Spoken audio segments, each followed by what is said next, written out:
Moderadora en esta mesa. Y bueno, vamos primero a comenzar con la ponencia de Luz Valeria Morales León, titulada Sinestesia, la clave para enfrentar los problemas de aprendizaje.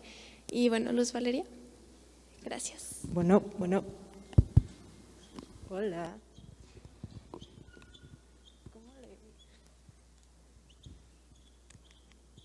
Ok. ¿Sí me escuchan? Perfecto.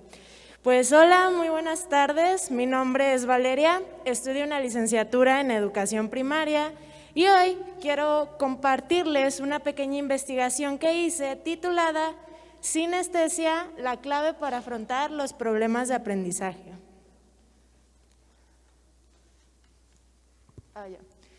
¿Ustedes sabían que podemos escuchar los colores? Era 1866 cuando en Rusia nació este hombre llamado Vasily Kandinsky, que años más tarde se convertiría en pintor. En esa época el arte ya se había encargado de representar escenas de la vida real, de lo no real y de las subjetividades como los sentimientos, por ejemplo. Kandinsky reinventó el arte de su época porque descubrió que los sonidos también podían plasmarse en un lienzo. Cuando él escuchaba música, podía percibir colores y pintó grandes sinfonías como estas. Él decía que cuando escuchaba el sonido de una trompeta, podía percibir el color amarillo. ¿Ustedes se imaginan qué tipo de música debió estar escuchando para pintar obras como esa, o inclusive aquella? En 1880, años después de que Kandinsky naciera, el científico inglés Francis Galton había observado que un pequeño porcentaje de personas podían experimentar la estimulación sensorial en un sentido de manera multimodal. Es decir, que había personas que podían sentir sabores al tocar ciertas superficies o que podían escuchar sonidos al ver diferentes imágenes u objetos. Fue en ese entonces que se le dio sentido al concepto de sinestesia como un fenómeno de unión de sensaciones. Pero no se pudo concretar ninguna investigación al respecto en esa época porque se creía que las personas con sinestesia tenían algún tipo de enfermedad mental. Y a consecuencia de esto, muchas personas con sinestesia que en su momento salieron del closet fueron mal diagnosticadas como esquizofrénicas y encerradas en hospitales psiquiátricos. Un estudio del inventario multifásico de personalidad de Minnesota, hecho a finales de los 1990, demostró que las personas con sinestesia no son más vulnerables a las perturbaciones o enfermedades mentales que el resto. De hecho, estudios en materia de física demuestran la existencia de la sinestesia y de la habilidad para escuchar colores a través de las ondas electromagnéticas y sonoras, concluyendo que el color es un hecho de la visión y de la audición que resulta de las diferentes percepciones del ojo y del oído a distintas longitudes de onda o frecuencia, y que las personas con sinestesia pueden percibir al mismo tiempo. ¿Pero a qué quiero llegar con todo esto? Pues bueno, algunas ventajas de desarrollar la sinestesia es que favorece la memoria visual temprana, la imaginación, las percepciones acústicas y el coeficiente intelectual de las personas que trabajan en ella. Y es por esto que, con apoyo de mi maestra, la maestra Fernanda, decidí crear una actividad con niños de 5º año de primaria de entre 10 y 11 años. La actividad fue muy simple. Primero les expliqué lo que era la sinestesia y después les dije, ok, vamos a practicar. Yo les voy a poner una canción y ustedes, a través de un dibujo, me van a decir todo lo que se imaginaron. los escenarios que piensan que se pueden crear, los sentimientos que tuvieron y todo lo que crean que esa canción representa. Les puse una canción instrumental que más o menos va así. Bueno, así no, pero…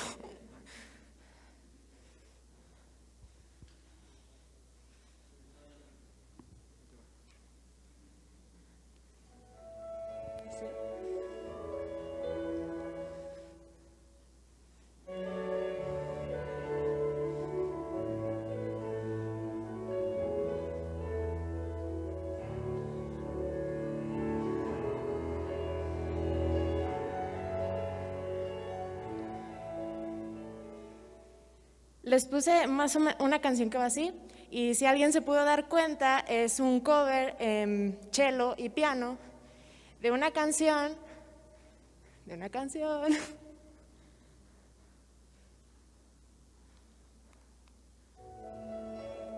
Ok, ya.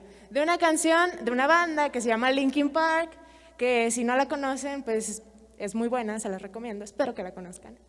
Y bueno, obtuve 20 obras de arte de los 20 alumnos que conformaban el salón de clases en el que yo trabajé. 10 de ellos me aseguraron que pudieron escuchar perfectamente los colores, y uno de esos 10 posee discapacidad intelectual diagnosticada. Estas son 3 obras de esos 10 alumnos, y entre ellas se encuentra la de la persona con discapacidad intelectual diagnosticada. ¿Cuál creen que sea? La 1, la 2, la 3. ¿La 1? ¿La 1? Oh, sorpresa, fue El Amanecer. Esta obra, la persona que hizo esta obra explica que justo en medio del dibujo, del centro hacia arriba, hay un punto amarillo que se extiende en una especie de camino naranja que explica como el amanecer. La discapacidad intelectual es uno de los 7 problemas de aprendizaje más comunes detectados en niños de entre 6 a 12 años en México. Los alumnos con discapacidad intelectual desarrollan sus habilidades cognitivas, es decir, su capacidad de memorización, de atención, percepción y su pensamiento abstracto a un nivel más lento de lo habitual, y se desarrolla estrechamente con la discapacidad de memoria y procesamiento auditivo, porque también afecta la memoria, el margen de atención y la percepción. Las actividades que involucran la combinación de sentidos a través de un mismo objeto no solo pueden incrementar la capacidad sinestésica de las personas, sino que también pueden romper barreras que por estar bien definidas se limitan a trabajar una cosa a la vez, haciendo que la educación avance a pasos lentos y selectivos. Estas son otras obras de ese grupo que, a diferencia de El Amanecer, son hechas por niños sin ningún problema de aprendizaje detectado, y pues sin embargo los trazos son muy similares. ¿Y qué pasó con el otro 50% de los alumnos? Pues bueno, los 10 alumnos restantes me aseguraron tener dificultades para hacer la actividad, ya que ninguna imagen, cosa o sentimiento venía a sus mentes al momento de escuchar la canción, lo que es aún más inquietante. Ellos son el mayor exponente del ineficaz trabajo sobre las áreas artísticas que las escuelas promueven para con la sensibilización estética. Por lo que hemos visto, los alumnos con problemas de aprendizaje no son menos capaces de expresar y percibir el mundo a través de sus sentidos, y fenómenos como la sinestesia pueden promoverse con actividades artísticas, lo que podría incrementar notablemente el rendimiento de los alumnos, mejorando sus habilidades cognitivas y equilibrando dicha mejoría con los que no tienen algún problema de aprendizaje. Pero lamentablemente, el programa por competencias que México implementó orilló a los docentes a darle más valor al fortalecimiento de habilidades matemáticas, científicas y tecnológicas que a las artísticas. Y pues sí, es muy malo. Pero bueno, así que ahora es momento de que nosotros practiquemos nuestra sinestesia, porque podemos ver el mundo no como una estructura donde solo una cosa puede ser posible, sino como un sinfín de combinaciones que pueden ayudarnos a crecer y a aprender. Y si empezamos por ahí, pues no sería malo admitir que Linkin Park puede ser la clave para afrontar los problemas de aprendizaje. Gracias.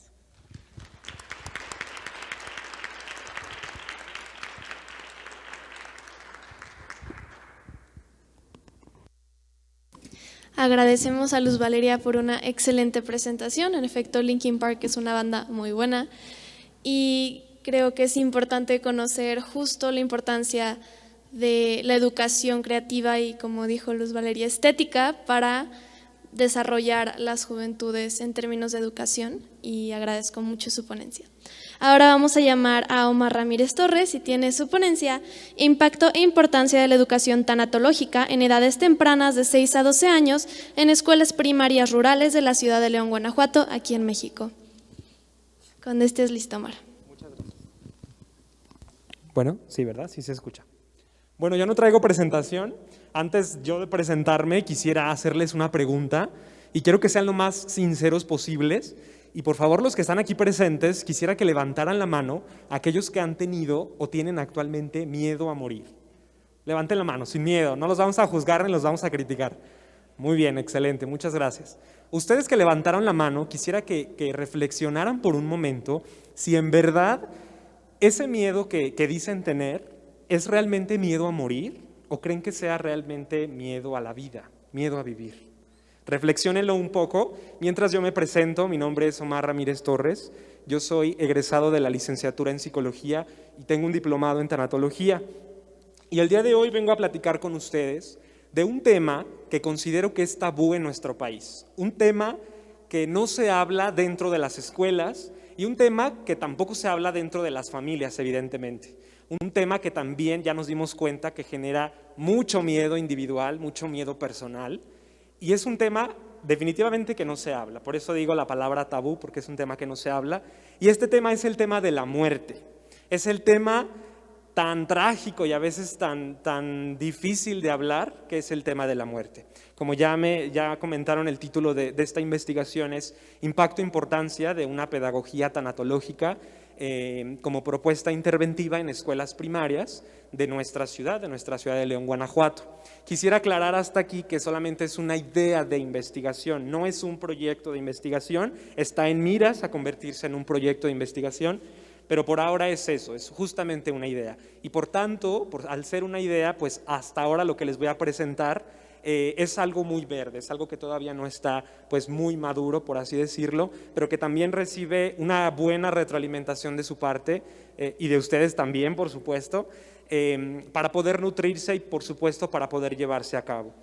Yo quisiera nuevamente preguntarles a ustedes y que reflexionaran, obviamente, ¿cómo es que supieron acerca de la muerte? Reflexiónenlo un momento, ¿cómo es que tienen en su ideario conceptual, en su mente, cómo es que saben acerca de la muerte?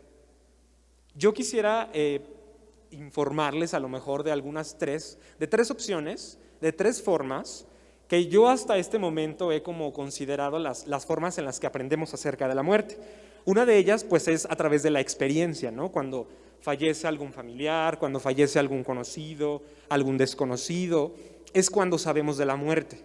También, por ejemplo, cuando estos medios de comunicación nos lanzan estas cifras que son de verdad muy trágicas, y ahora más por el COVID, realmente hasta nuestra forma de ver la muerte cambió de manera radical, ¿no?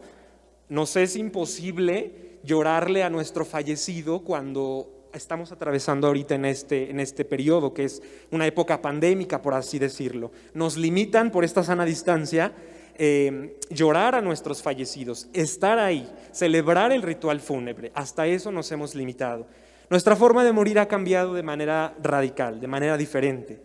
Pero bueno, hasta ahí esa es otra forma, ¿no? Los medios de comunicación también nos informan cómo morimos, ¿no? A lo mejor esa es otra opción. Y otra opción, quizá yo he pensado y yo he llegado a la conclusión también, de que otra forma de la que sabemos acerca de la muerte es porque fantaseamos cómo va a ser nuestra vida sin nosotros. ¿Se han puesto a pensar eso? Como, ¿cómo va a ser la vida ahora que ya no esté? O sea, ¿cómo va a ser mi trabajo? ¿Cómo va a ser mi rutina diaria? ¿Cómo va a ser mi familia? ¿Cómo va a ser la vida, en pocas palabras, sin mí? ¿Cómo va a ser la vida sin mí?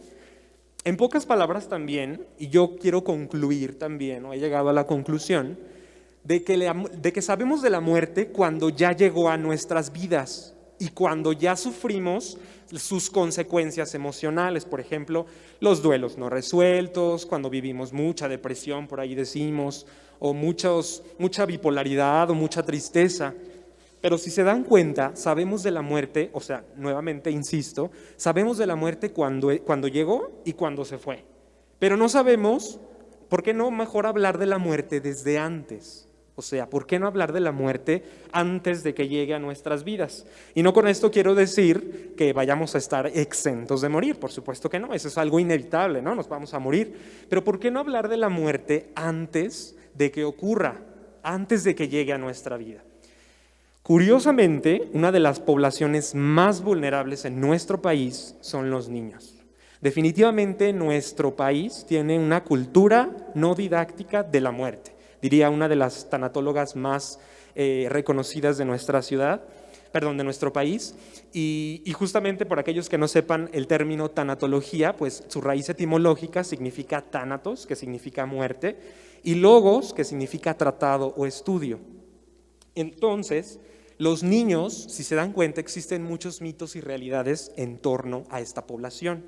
Por ejemplo, que los niños no sienten y que no experimentan nada cuando fallece un familiar. ¿Ustedes creen que sea cierto eso? No, ¿verdad? Creo que también ellos también sienten. Dicen también por ahí los mitos que los niños no deben de acercarse a la caja donde falleció el familiar o el conocido. ¿Creen que esté bien eso? ¿Ustedes qué piensan? Como que hasta uno le duda, ¿no? Por decir, es que, ¿y si sufre? ¿Y si le va a pasar muy mal? ¿Y si queda traumado toda su vida? O sea, realmente es el pensamiento que distingue a los adultos, a los papás realmente. Los papás estamos muy, bueno, no porque yo sea papá, pero el pensamiento adulto es, no quiero ver sufrir a mi hijo, no quiero que le pase nada y no quiero que sepa de la muerte. Pero evidentemente está comprobado, a cada periodo de la vida infantil, vamos a pensar de 6 a 12 años, que es como el enfoque que le estoy dando a esta idea investigativa, cada edad, cada periodo tiene una forma de percibir a la muerte completamente diferente. Y bueno, qué curioso también que en México exista un día dedicado a la muerte, un día dedicado a los santos difuntos, al Día de Todos los Santos le decimos. Y qué curioso que en esa fecha cantemos canciones, nos vistamos de catrines, nos vistamos de catrinas, hagamos altares, o sea, todo es alegría, todo es felicidad, pero un día al año, ¿no? Y los 364 días que restan, ¿por qué no hablamos de la muerte? ¿Por qué no hablamos de ella si es un tema que de verdad nos tiene como con tanto miedo, con tanto terror, me atrevería a decir? ¿Por qué no hablar de ella entonces, no? Por eso quiero presentarles ahora una idea de investigación que me gustaría, les insisto también, que se convirtiera en proyecto de investigación. Este proyecto de investigación futuro, yo espero que sí que se ejecute muy pronto, consiste en lo siguiente: en la implementación de diferentes talleres en escuelas primarias. Fíjense, les voy a contar un secreto. Yo tenía ideado que esta idea fuera aplicado a escuelas rurales, a escuelas primarias rurales de nuestra ciudad, pero dije, realmente todas las escuelas merecen una educación de muerte, ¿no creen? Merecen una educación de vida y de muerte, de ambas. Entonces decidí que fuera modificado para escuelas primarias de nuestra ciudad. Por tanto, esta implementación de talleres va dirigido a esa población, a niños de 6 a 12 años de edad. ¿Cómo va a ocurrir esta implementación de actividades? En primer lugar, bueno, yo lo pensé y lo planeé como en 5 etapas. La primera etapa consiste en realizar un diagnóstico tanatológico, yo lo decidí llamar así, porque este diagnóstico nos va a permitir identificar las tasas de mortalidad que existen en las zonas pues de nuestra ciudad. Vamos a pensarlo como las zonas geográficas de nuestra ciudad. Cuando hayamos determinado esta tasa de mortalidad, vamos a también identificar cuáles son las causas más comunes por las que la gente muere ahí. Por ejemplo, les recordaba hace un momento que constantemente estos medios de comunicación pues nos informan de muertes muy trágicas, ¿no? Feminicidios, suicidios, homicidios dolosos, que en verdad de pronto uno morboso ve todas esas formas de morir y ve esos números y esas cifras, y por COVID también, y de verdad es muy trágico. Pero bueno, en esta primera etapa, después de haber hecho este diagnóstico y de esta identificación de muertes comunes, el segundo paso consistiría en gestionar con el personal académico de las instituciones educativas primarias donde se llevaría a cabo este proyecto, para que lo aprueben y para que me digan, ¿sabes qué, Omar? Si es posible realizar este proyecto, nosotros consideramos que sí se debe hacer por estas y por estas razones, ¿no? El tercer paso, entonces, sería crear el contenido teórico y los recursos para poder ejecutar este proyecto. Obviamente es importante pues recalcar aquí que este contenido teórico va a estar basado en esas necesidades que fueron ya detectadas desde el primer momento, desde la etapa número 1. Y obviamente este contenido va a estar aterrizado y adaptado al lenguaje de cada uno de los niños de estas edades, ¿no? Que comprenden de los 6 a los 12 años. En una cuarta etapa, el proyecto como tal se llevaría a cabo, es decir, se implementarían y se ejecutarían este proyecto en estas escuelas primarias. Y finalmente se llevaría a cabo una evaluación para determinar con los alumnos, con el personal administrativo, con los docentes, con los facilitadores, con nosotros mismos, qué onda con el proyecto, para saber qué ocurrió, si en verdad funcionó o no. Entonces, ese sería a grandes rasgos, si les resumo, esta idea de investigación que les presento el día de hoy. Y quiero concluir mi presentación con una frase que ahora que estuve leyendo pues sí, el material acerca de este tema, me sorprendió mucho y dice lo siguiente: una enseñanza sin muerte es la muerte absoluta de la enseñanza. Muchas gracias.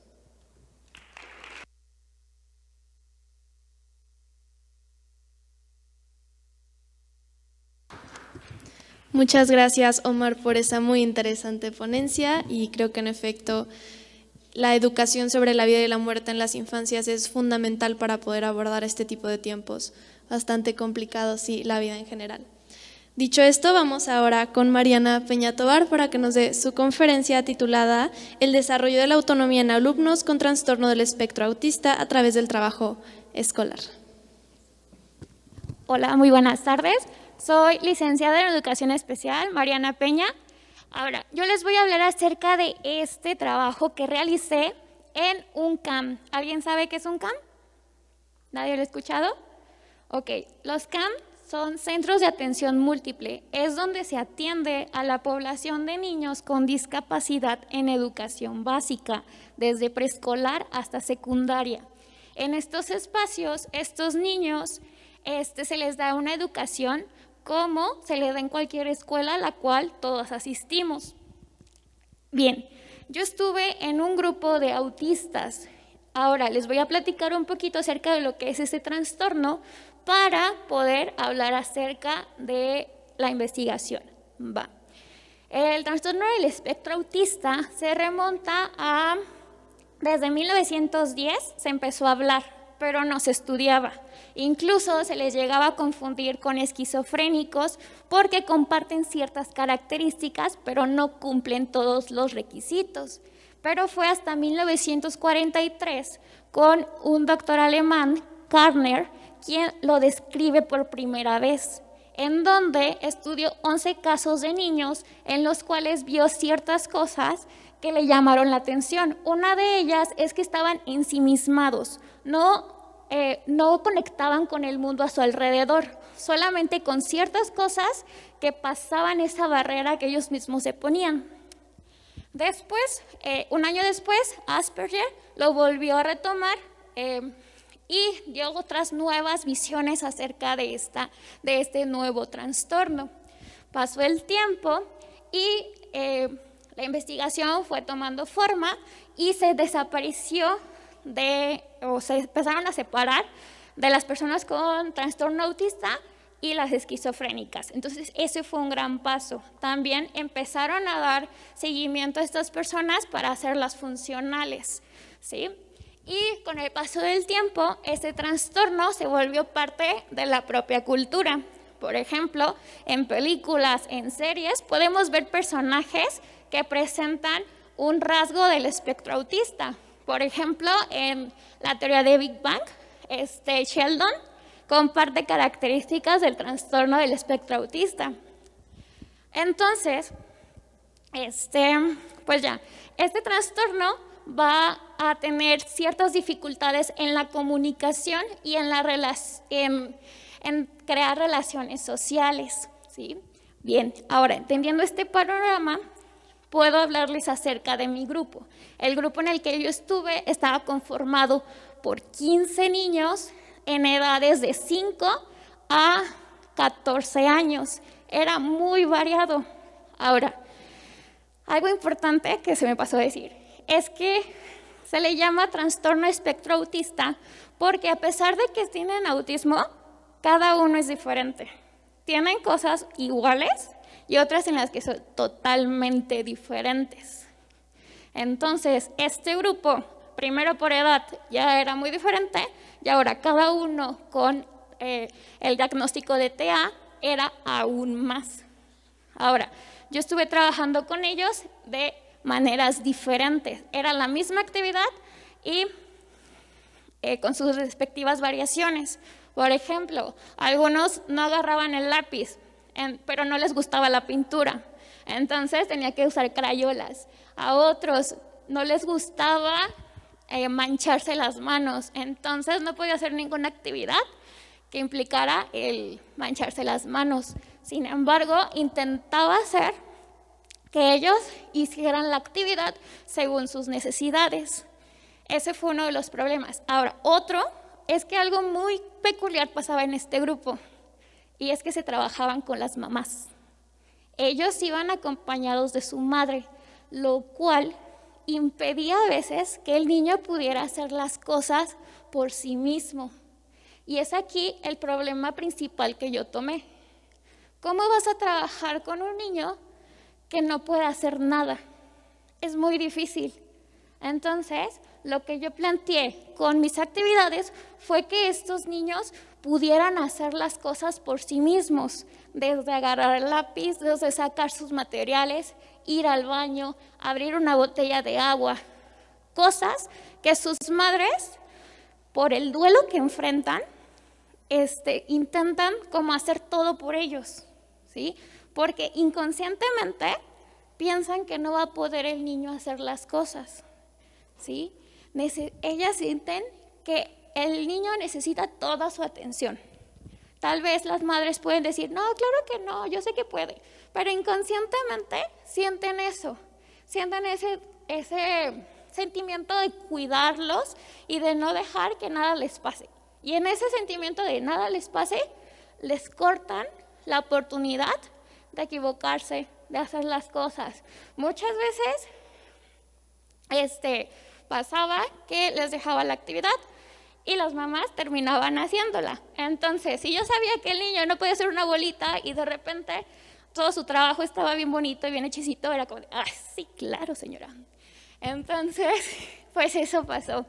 Ahora, entonces mi trabajo consistió en, primero, cambiar la mentalidad de las mamás, irles enseñando que sus hijos podían. Sí, nos costó mucho trabajo, mucho trabajo, en cuestión, por ejemplo, de que empezaran a comer solos. Fueron días enteros de estar limpiando comida del techo, de las paredes, de las mesas, pero al final pasó el tiempo y esas limpiadas se volvieron nada, nada. Ellos empezaron a comer por sí mismos, a trabajar por sí mismos, e incluso cuando las mamás intentaban ayudarles, el niño hacía mueca o rechazo de que no quería la ayuda.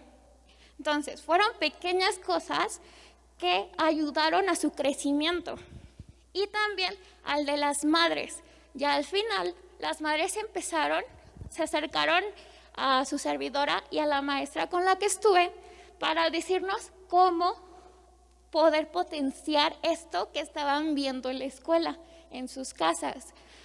Lamentablemente, la investigación se ve cortada por el inicio de la pandemia y pues nada más nos quedó que ellas siguieran la rutina que estábamos haciendo en nuestro salón de clases.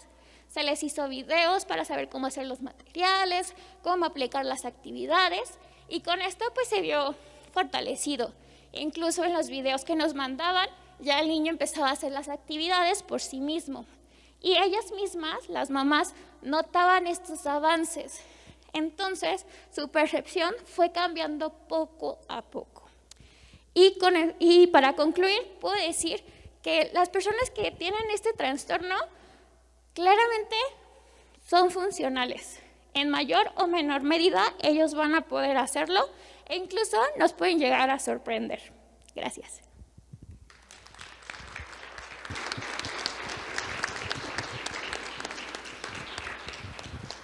Muchas gracias, Mariana, por esa interesante intervención y en efecto necesitamos cambiar la visión que tenemos sobre las infancias en el espectro autista y sobre todo brindarles esa autonomía a las infancias y a las madres y padres para poder lograr un mundo más inclusivo y un mundo mejor para todas las personas. Entonces, muchísimas gracias por eso y ahora vamos con la siguiente ponencia de Angélica Adriana Ávila González, titulada Vivencias de violencia en el entorno escolar y competencias docentes para prevenirla. Gracias. Pues buenas tardes a todas y todos. Como ya lo mencionaron, mi nombre es Angélica Ávila, me pueden decir Angie. Soy egresada de la carrera de Psicología. Actualmente estoy estudiando la maestría en Investigación Educativa, también por parte de la Universidad de Guanajuato. Y lo que tengo que presentarles el día de hoy es un pequeño avance de mi tesis, de la investigación que estoy realizando, la cual he titulado como Vivencias de violencia en el entorno escolar y competencias docentes para poderlas prevenir. Bien, para iniciar vamos a contextualizar, es decir, vamos a trazar la línea base desde donde yo estoy partiendo. Para ello tenemos que ir posicionando dónde se va a desarrollar mi investigación y por qué razones. Yo decidí hacerla en el estado de Guanajuato porque es uno de los 5 municipios más violentos del país. Específicamente en León, que es uno de los 15 municipios más violentos del país debido a los homicidios que se han originado, pues obviamente en esta ciudad. La he decidido hacer en el contexto educativo, ya que lo que es la escuela reproduce las problemáticas que están fuera de sus muros. Es decir, si nosotros volteamos a ver el entorno educativo, vamos a encontrar muchas de las problemáticas que encontramos fuera de ellos, que se están reproduciendo en su interior. Por tanto, entender cómo se reproducen estas violencias dentro del entorno educativo nos va a dar herramientas para poder hacer una psicoeducación en las presentes y en las futuras generaciones. Asimismo, decidí que fuera en primarias públicas porque, como pueden ver, de acuerdo a los datos de la SEP, la gran cantidad de personas que estudian se concentran obviamente en primarias públicas, es decir, de los 36,5 millones de personas que estamos estudiando, 12,5 millones de personas están en primarias públicas. También se decidió que fueran en profesoras, ¿por qué? Porque obviamente las profesoras es en la gran mayoría que se dedica a nivel básico. Específicamente en primaria, 71 de cada 100 profesores son mujeres, entonces está enfocada obviamente esta investigación hacia las mujeres. Obviamente, para tratar de sosegar un poco el fenómeno de la violencia escolar, se han implementado políticas públicas, programas de índole privado, de índole público, para tratar de ir calmando, obviamente, y de ir erradicando la violencia escolar. Dentro de estas políticas se ha creado pues las 3 que ven en pantalla, y las cuales pues proponen como ciertas competencias que debe de tener el docente como para, como nosotros como docentes, poder ir previniendo, atendiendo y erradicando la violencia en los entornos educativos. Asimismo, es importante resaltar que mi fenómeno de estudio es la violencia escolar. Vamos a entender la violencia escolar, aquellas violencias que se dan obviamente entre estudiantes, entre educandos, pero también la violencia que se da de educandos hacia profesores y de profesores hacia educandos. Vamos a agarrar como unidad de análisis, perdón, es que me agito mucho con la mascarilla. Vamos a agarrar como unidad de análisis las vivencias de violencia, entendiendo las vivencias como estas sí experiencias que tiene el docente, pero también las reflexiones, los sentimientos, las emociones que le provocaron esas experiencias. Entonces, es reconstruir cómo vivieron las personas esas realidades, esas manifestaciones de violencia, ya sea en su salón de clase o bien en todo el entorno educativo, en el patio, en la cancha, en los salones. Y también, por último, otra de mis variables son las competencias docentes. Las competencias docentes son estos conocimientos, habilidades, actitudes que tienen los docentes para desempeñar dicha actividad o dicho papel, que en este caso pues es la docencia. En síntesis, a los profesores, sobre todo en lo que es nivel básico, se le exige un montón de cosas. Por un lado está la realidad que viven ellos como parte del salón de clases, ¿no? Las vivencias que experimentan ahí. Obviamente depende pues del contexto, porque no es lo mismo una primaria en un polígono de pobreza o de desarrollo, como se le llama ahora, a una escuela que está situada pues en una de las mejores zonas de la ciudad. Entonces, le van a atravesar distintos contextos. Por otro lado, tenemos los lineamientos y las normatividades que le están exigiendo a las cuales se deben de apegar. Por otro lado, tenemos las competencias que tanto gobierno como Secretaría de Educación, como el propio centro de trabajo le está exigiendo al docente que debe de tener para desarrollar su papel. Y por otro lado, tiene las propias competencias que tiene el docente o que ha desarrollado a lo largo de su formación. Entonces, todo esto va a convergir para que sea capaz de prevenir, de atender y de erradicar la violencia. Por eso esta investigación pues pretende indagar en un grupo de docentes mujeres con más de 15 años de experiencia en el desarrollo de sus actividades, obviamente en primarias públicas, aquellas vivencias que han tenido en torno a la violencia escolar y cuáles han sido o cuáles distinguen, cuáles competencias tienen para prevenir este tipo de violencias. Para ello, pues mi enfoque de esta investigación es un enfoque cualitativo, es decir, yo voy a ir a entrevistar, a saber qué está pasando, no les voy a pasar como un cuestionario, algo cuantitativo, sino yo quiero escuchar de viva voz qué entienden, cómo construyen ellas sus realidades, cómo es que están involucradas en todo este fenómeno y cómo es que lo perciben. Evidentemente ya di algunas pistas, todo lo que les piden, por ejemplo, de la parte administrativa, de la propia sociedad, que luego les imponen esta tarea de, es que tú eres el maestro o tú eres la maestra, tú eres quien debe de enseñar, ¿no? Mi investigación, aparte del enfoque cualitativo, pues es un diseño narrativo, porque ellas, vaya la redundancia, me van a narrar sus experiencias, me van a decir qué es lo que piensan. Y pues obviamente van a ser a través de entrevistas a profundidad. Pues esta técnica consiste en que ellas reconstruyen la realidad, es decir, ellas me dicen, me van mencionando cuáles características, qué es lo que perciben de su entorno y nosotros vamos a ir reconstruyendo esta realidad. Y bueno, el momento en que estoy ahorita de mi investigación pues es básicamente la construcción de mis instrumentos, es decir, Estoy haciendo mis guías de preguntas, pues para ir con las docentes a preguntarle, no es que me las saque de la manga, obviamente, pero tengo que ir con ellas, obviamente preparada para poder sacar la mayor información posible. Y eso es todo hasta este momento, esas son mis referencias y pues ya, sería todo.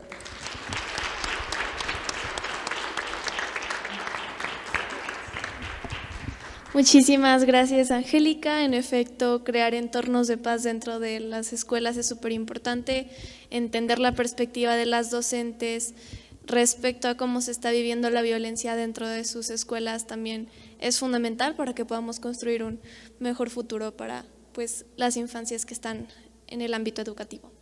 Y agradeciendo a todas y todos los ponentes, ahora pasamos a tiempo de preguntas del público en caso de que alguien las tenga.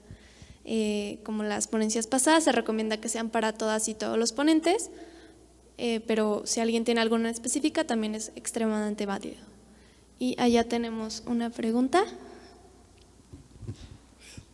Buenas tardes, felicidades chicos por sus temas. Yo actualmente pues soy licenciado en pedagogía y soy docente en una escuela primaria.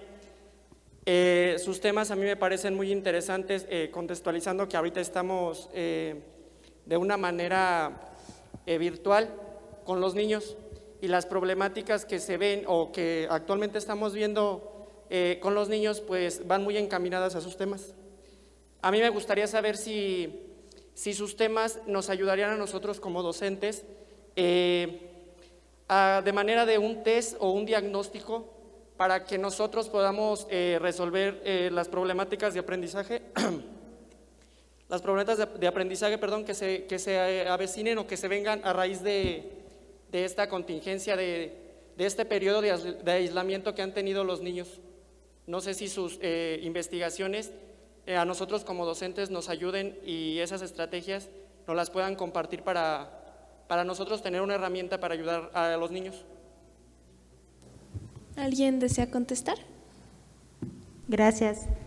Mira, dentro de las competencias que yo estaba como investigando, dentro de mi investigación, estaba viendo la parte de inteligencia emocional que algún ponente, no, creo que la mesa pasada estaba mencionando que era la importancia de la inteligencia emocional, porque justamente lo que es la normatividad, los programas que están implementando la Secretaría de Educación de Guanajuato como para darles competencias a los docentes para obviamente desarrollarlas en las escuelas, se basan mucho en la educación socioemocional, pero si nosotros como docentes no entendemos qué es la educación socioemocional, qué es la inteligencia emocional, y sobre todo que no la aplicamos con nosotros mismos, sino nada más es un discurso, ahora sí como dicen, de dientes para afuera, pues claro que no vamos a poderlo bajar ese conocimiento teórico hacia la praxis.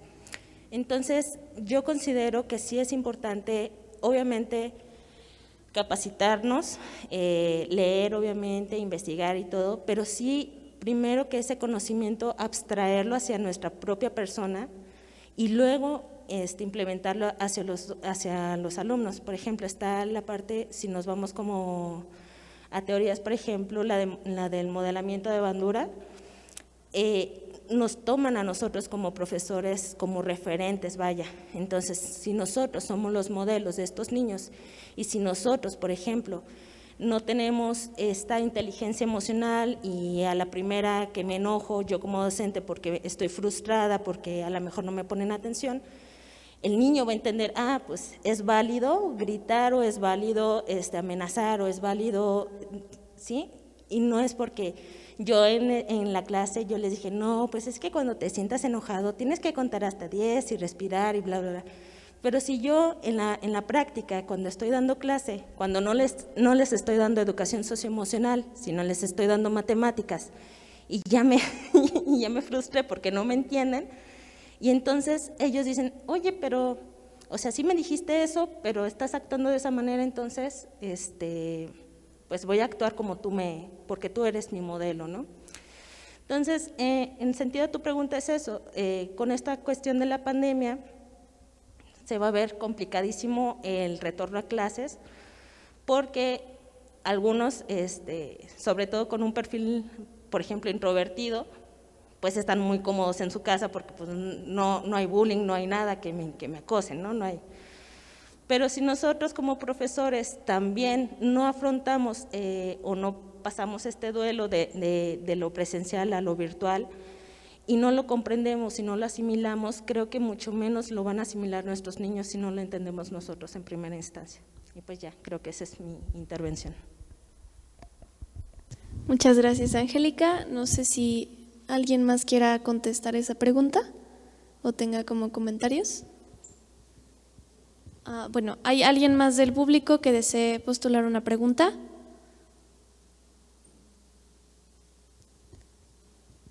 Ok, pues le damos muchísimas gracias a nuestras ponentes y a nuestro ponente por unas excelentes intervenciones y pues un aplauso.